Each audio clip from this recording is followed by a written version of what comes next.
बना दे गुलाम मैया बोले चरणों का बना दे। और गुलाम के बाद गुलाम मैया बोले चरणों का बना दे। मगर टहला गया हूँ मुझको दर पर बुला ले। टहला गया हूँ मुझको दर पर बुला ले। हो दर पर बुला ले हो। टहला के बाद नौका और नौके की कह रहा है वो भक्त। अरे नौका पार लगा दे। एक तो नौका सांस के पत्ते वाला एक नौका कहते नाम से कह रहा है कि भैया मेरी भी नाम पार लगा दे। तू नौका पार लगा दे मेरी जग की पालनहारी। नौका पार लगा दे मेरी जग की पालनहारी। बेगम हो जाता है आकर तुम्हारी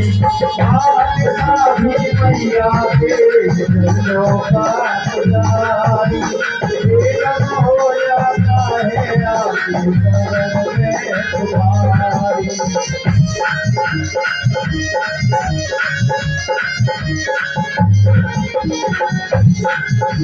और नौका पार लगा दे मेरी जग की पालनहारी। नौका के बाद क्या आता है? अच्छा और अच्छे भी कह रहा है वो भक्त भैया। आठों पहर तेरी, पहर कितने होते? 8। और कह रहा है आठों पहर तेरी ज्योति जला के। आठों पहर तेरी ज्योति जला के। मगर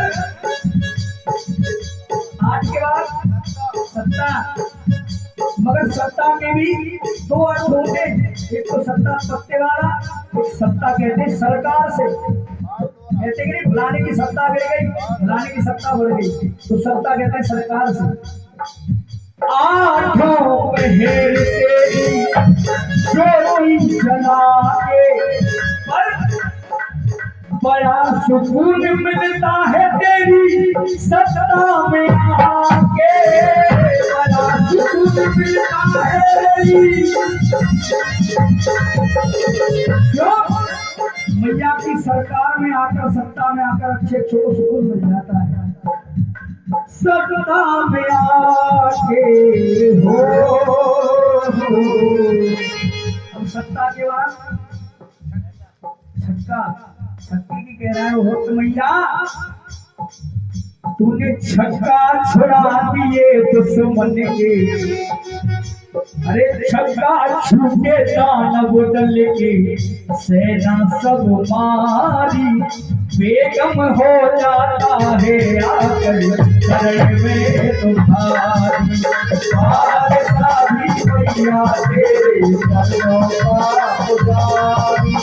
बेगम हो जाता है आकर शरण में तुम्हारी। अब छक्का के बाद क्या आया साहब? पंजा। और पंजे की कह रहा है भक्त ए मैया पंजा तू रख मेरे सर पे। उन ताश के पत्तों से इतनी अच्छी भूमिका बनाई। कह रहा है कि पंजा कहते हैं हाथ से। मैया एक बार तू मेरे सर पे अपना हाथ रख दे। पंजा तू रख मेरे सर पे जो प्रार्थना स्वीकार है। पंजा तू रख मेरे सर पे प्रार्थना स्वीकार है। पंजा के बाद चौका। मगर इस लाइन को सुन करके आप ताली बजाए कर रहे हो, रहोगे ताली बजा रहे हो इस लाइन को सुन करके। इतने अच्छे शब्द लिखे उसने। पंजा तू रख मेरे सर पे जो प्रार्थना स्वीकार है। मगर चौका में मैया मेरे आ जाए एक बार है। चौका में मैया मेरे आ जाए वो आ जाए एक बार है हो। भगत जी चौका दुर्गा के बाद तिया, तीनों लोकों में कितने लोग हैं? 3 लोग।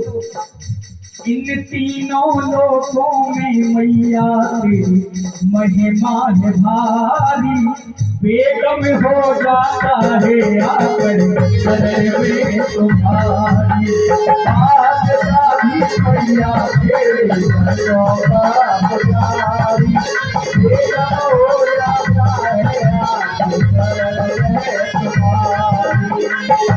अब किया के बाद दुख की आई हुआ और भक्त कह रहा है कि मैया मैं तो इतनी ही अरदास कर सकता हूँ तुम्हारे दरबार में, क्या दुआ कर रहा हूँ मैया।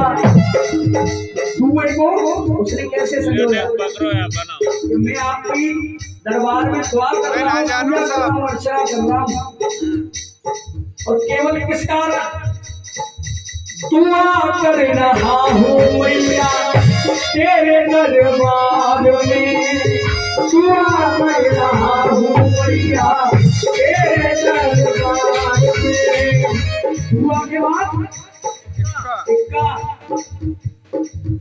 दुआ कर रहा हूँ मैया तेरे दरबार में।